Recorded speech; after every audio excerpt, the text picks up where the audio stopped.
नमस्कार मंडळी, रामकृष्ण हरी.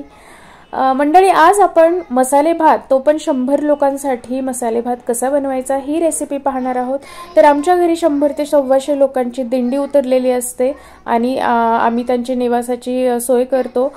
तर याच दिंडीतल्या आचार्यांनी हा मसाले भात कसा बनवला आहे ही रेसिपी आज आपण पाहणार आहोत. तर त्यासाठी या ठिकाणी मोठ्या पातेल्यामध्ये साधारणपणे 1 ते 1.5 किलो एवढं तेल टाकलेलं आहे. तेल गरम झाल्यानंतर जिरं घातलं, त्यामध्ये साधारणपणे 2 किलो उभे चिरलेले कांदे घातलेले आहेत. त्यानंतर त्यामध्ये कढीपत्ता, भरपूर असा ताजा कढीपत्ता घातलेला आहे आणि थोडीशी बारीक चिरलेली कोथिंबीर, साधारणपणे अर्धी जुडी एवढी कोथिंबीर यामध्ये घातलेली आहे. व्यवस्थित याला त्यांनी परतून घेतलं. त्यानंतर आलं लसणाची पेस्ट घातली, व्यवस्थित परतून घेतलेलं आहे. त्याला सुद्धा कांदा चांगला लालसर रंग येईपर्यंत व्यवस्थित परतून घेतला आणि त्यानंतर यामध्ये लाल मिरची पावडर घातलेली आहे. तर मसाले भात म्हटल्यानंतर आणि दिंडीतल्या लोकांना साधारणपणे थोडंसं तिखटच खायला आवडतं, सो तिखट या ठिकाणी लाल तिखट घातलं. त्यानंतर भाज्या, तर भाज्यांमध्ये फ्लॉवरचे मोठे मोठे काप केलेले, गाजराचे मोठे मोठे काप केलेले आहेत. त्यानंतर वाटाणा भिजवून त्याला वाफवून घेतलेलं होतं आम्ही. तर जेवढ्या भाज्या घालायच्या आहेत तेवढ्या आपण घालू शकतो. तर अशा प्रकारे या भाज्या सुद्धा या तेलामध्ये व्यवस्थित परतून घेतलेल्या आहेत. तर बघा, हा हिरवा वाटाणा, तर फ्रोझन वाटाणा सुद्धा आपण घालू शकतो याच्यामध्ये. तर आता हे सगळे भाज्या व्यवस्थित परतून घेतल्यानंतर चवीनुसार यांनी मीठ घातलेलं आहे. तर हे बघा, आता 100 ते 125 लोकांचा मसाले भात म्हटल्यानंतर यांनी म्हणजे आम्ही या ठिकाणी 11 किलो एवढा तांदूळ वापरलेला आहे. तर आता यामध्ये पाणी घातलेलं आहे.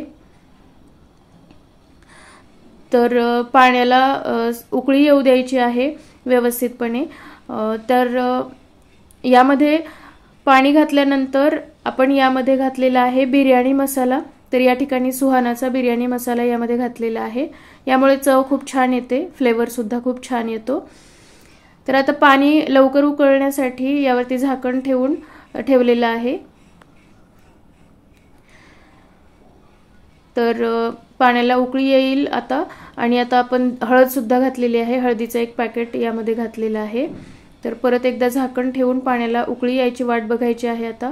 तर यामध्ये खळखळ अशी मस्त उकळी आलेली आहे आणि आता यामध्ये 11 किलो एवढा तांदूळ वापरलेला आहे. तर मागे मी एक व्हिडिओ टाकलेला होता, तर त्यावेळी 50 ते 60 लोक होते दिंडीमध्ये. तर तो साधारणपणे 3.5 किलोचा मसाले भात आम्हाला भरपूर झालेला. तो बासमती तांदूळ होता, हा कोलम तांदूळ आहे.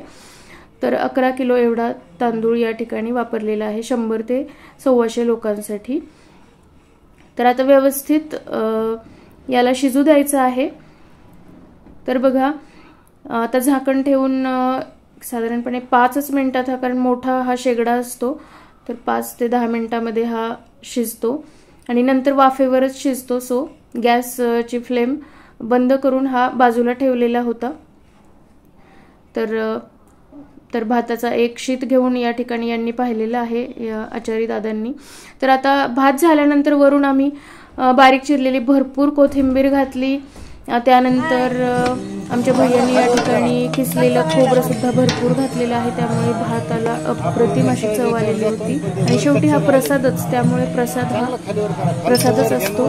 खूप सुंदर या मसाले भाताची टेस्ट झालेली होती. तर तुम्ही सुद्धा अशा प्रकारे बनवू शकता. तर अजून आम्ही यामध्ये शेंगदाणे सुद्धा घातले होते, पण ते व्हिडिओ या ठिकाणी स्किप झालेला आहे, क्षमस्व. तर बघा, अशा पद्धतीने मस्त सुट्टा छान असा मसाले भात तयार आहे. धन्यवाद माऊली. रामकृष्ण हरी.